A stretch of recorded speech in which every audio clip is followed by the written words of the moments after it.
Hi guys, how are you all today? Good morning. I hope you're having a lovely day. It's actually alright today. It started off being quite cloudy and miserable, but now the sun's come out and it's looking lovely outside.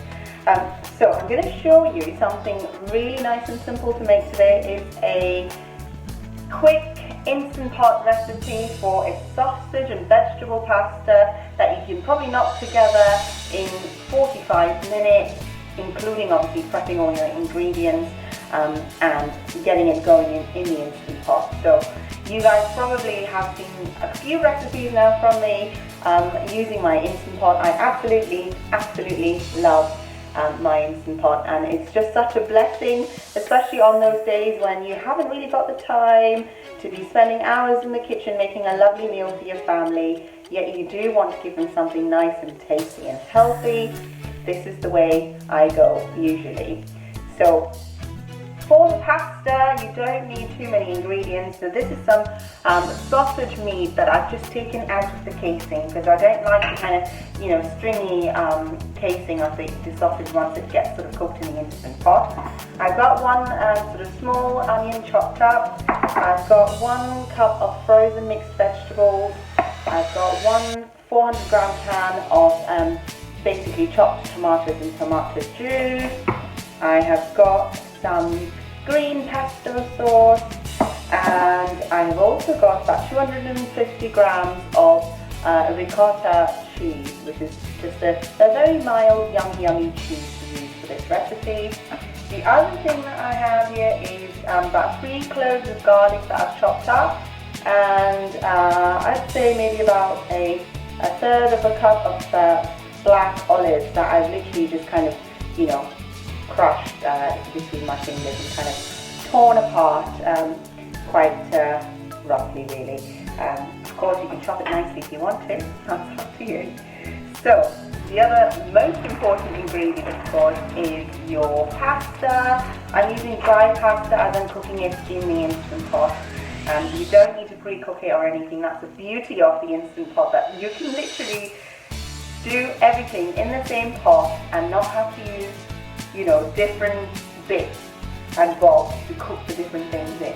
So I probably will be using about 3 to 4 cups of pasta. The first thing you've got to do is just get your Instant Pot, turn it on, and obviously put it on the saute mode. Now that's going to get nice and hot. It probably takes about 2 or 3 minutes for it to get fairly hot. So I've got some olive oil in here that I'm just going to pour in. So about 2 to 3 tablespoons of olive oil into there.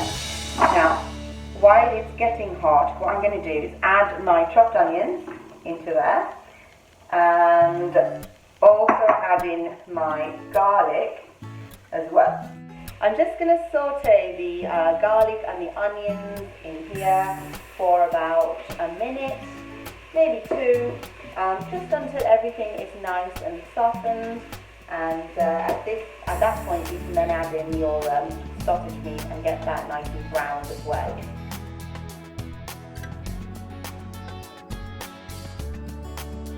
That's looking nice and soft now. Just going to add in all of my sausage meat. There we go. So just cook that in there. Probably for another 5 to 6 minutes until the meat is cooked through. I'll show you what it looks like.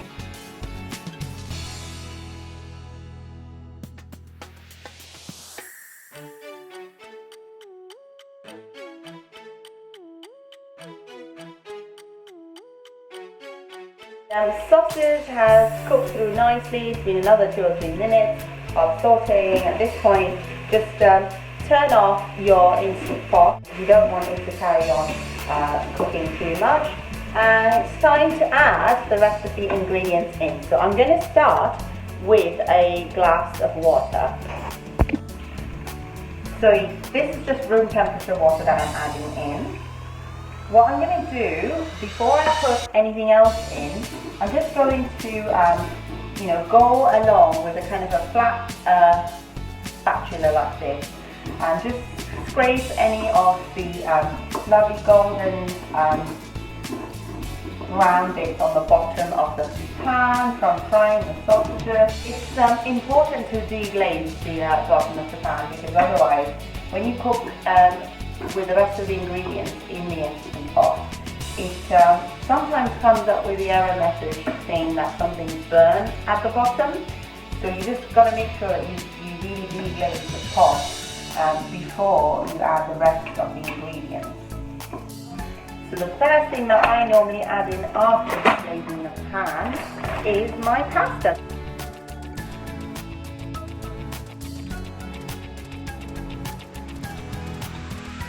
So I'm going to add in about 5 cups of dried pasta in there. And once you've added the pasta in, you need to add in enough water so the pasta can cook through nicely. I've got my jug of water here. There isn't really an exact science to the measurements.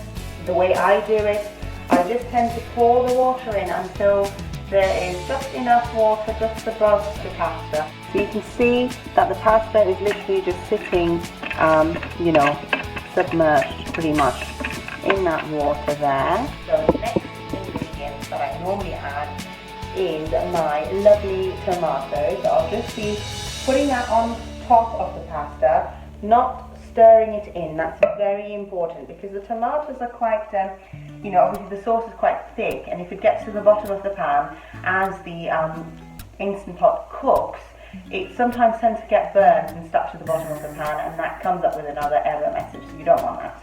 So the next thing is your vegetables. I'm adding my 1 cup of frozen vegetables in there, so that you get all the goodness, all the goodies, all the vegetable goodies in there. Again, you don't have to mix anything in.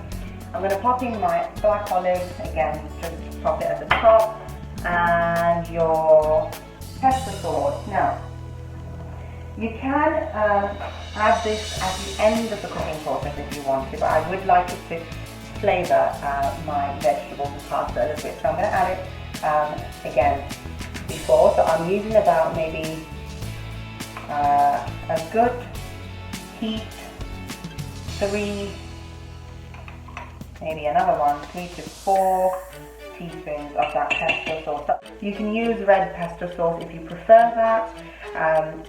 It will taste just as nice. I'm using a green one today. Now, the ricotta cheese, which is the other ingredient that we have left to add to this, I will only be adding at the end. So right now, the Instant Pot is ready to go. In here, you can see I've put the pesto sauce there. I haven't mixed anything in. You can see all of the olives, the vegetables, the tomatoes are just under that, and the water, of course, just sitting right to the top there. Now, the final thing that you have to do is just make sure that you've got enough salt and pepper in there. So, just the seasoning really. I'm just going to be adding about half a teaspoon of salt. I'm going to add a little splash of olive oil in there as well. I'm using a light olive oil, and I'm also going to put some black pepper in there as well. So it's time to put the lid on and do the pressure cooking bit. So nice and easy, pop your lid on.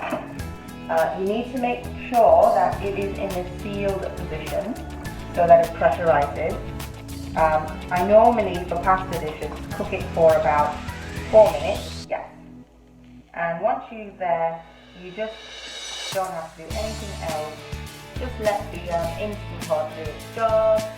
So you'll notice that this comes on, which says on. It just means that obviously your preferred setting has been accepted.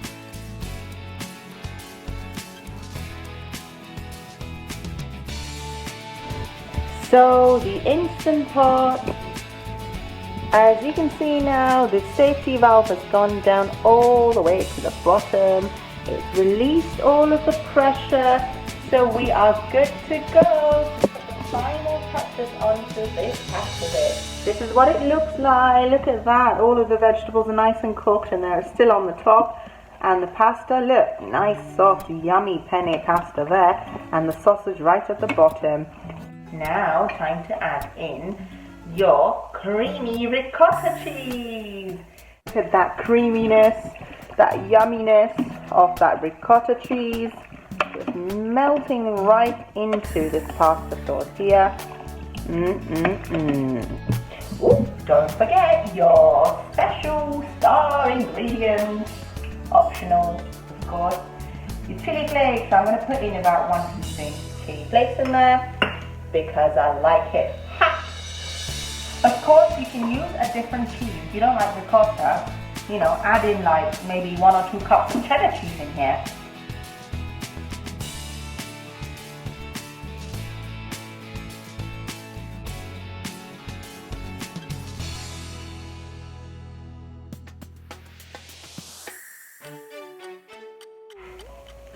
And mix that all in. I hope you guys do try it. Have a look at that. My cheesy, creamy Instant Pot sausage and vegetable pasta. If you like this video, please don't forget to subscribe to my channel. If you are new, press the bell icon so you get notifications when I post new recipes. Please comment, like, thumbs up, you know. This all helps me in the long run. So I would really like if you guys could do that for me. And please do try my recipes. I hope you enjoy them just as much as I do. Thank you. Bye.